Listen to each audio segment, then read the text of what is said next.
Vers la fin du 19e siècle, la France est en pleine crise de confiance. Comment est-ce qu'on fait pour rester une grande puissance quand les rivaux deviennent de plus en plus forts? Un homme politique, Jules Ferry, va proposer une réponse. Une réponse audacieuse et très controversée, construire un immense empire colonial. Alors on va plonger ensemble dans ces arguments pour essayer de comprendre ce moment clé de l'histoire. Voilà la question qui hante littéralement la France des années 1880. Il faut se souvenir qu'on sort d'une défaite terrible contre l'Allemagne. La nation cherche par tous les moyens à réaffirmer sa force, son influence dans le monde. Mais comment? Est-ce que c'est une question de puissance industrielle, de rayonnement culturel, ou est-ce que ça passe forcément par la domination militaire? Pour bien comprendre les idées de Ferry, il faut vraiment se remettre dans l'ambiance de l'époque. Imaginez une France qui se sent un peu acculée sur la défensive.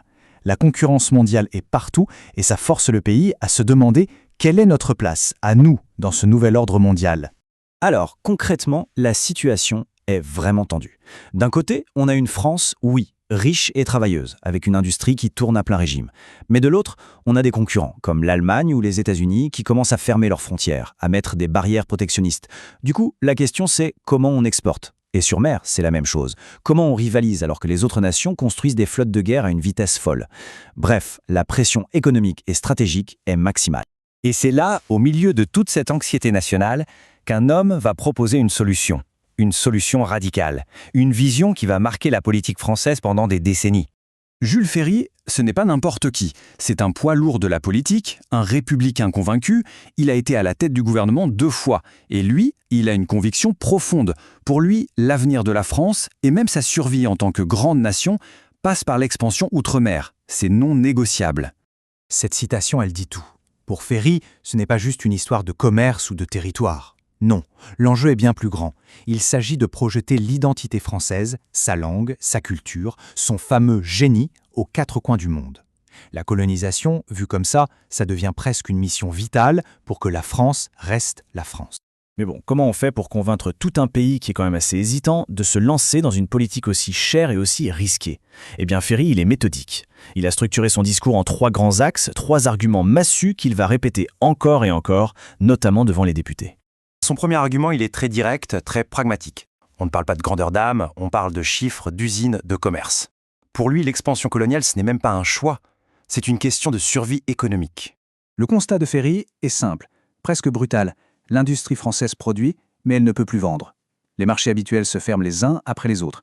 Et sans nouveaux clients, sans nouveaux débouchés pour les produits français, il est persuadé que c'est toute l'économie qui va s'effondrer. Donc il présente les colonies comme la solution miracle. Face au mur du protectionnisme que les autres pays construisent, les colonies, ce sont des portes grandes ouvertes. C'est un marché captif, un débouché garanti pour l'industrie française. Et ça, pour les industriels, mais aussi pour les ouvriers de l'époque, c'est un argument qui fait mouche. On passe maintenant à son deuxième argument, et là, attention, c'est de très loin le plus controversé, et honnêtement celui qui aujourd'hui nous met le plus mal à l'aise. Voilà, cette phrase, prononcée comme ça, tranquillement, devant les députés, c'est sans doute la plus tristement célèbre de Jules Ferry. Elle montre sans aucun filtre l'idéologie raciste sur laquelle repose une partie du projet colonial. D'un seul coup, la conquête n'est plus une agression, non, ça devient un devoir moral de civiliser. Mais il ne faut pas croire que ça passe comme une lettre à la poste, pas du tout. Dans l'hémicycle, c'est l'indignation immédiate. D'autres députés, comme Georges Clémenceau, se lèvent et dénoncent une justification de l'esclavage, une trahison pure et simple des idéaux de la Révolution française. Ça montre bien qu'il y a une vraie fracture morale dans la classe politique sur cette question. Alors, si l'économie et la mission civilisatrice ne suffisent pas, Ferry a une dernière carte à jouer, et c'est peut-être la plus puissante, celle de la sécurité nationale, du patriotisme. C'est un appel à la fierté, mais aussi à la peur.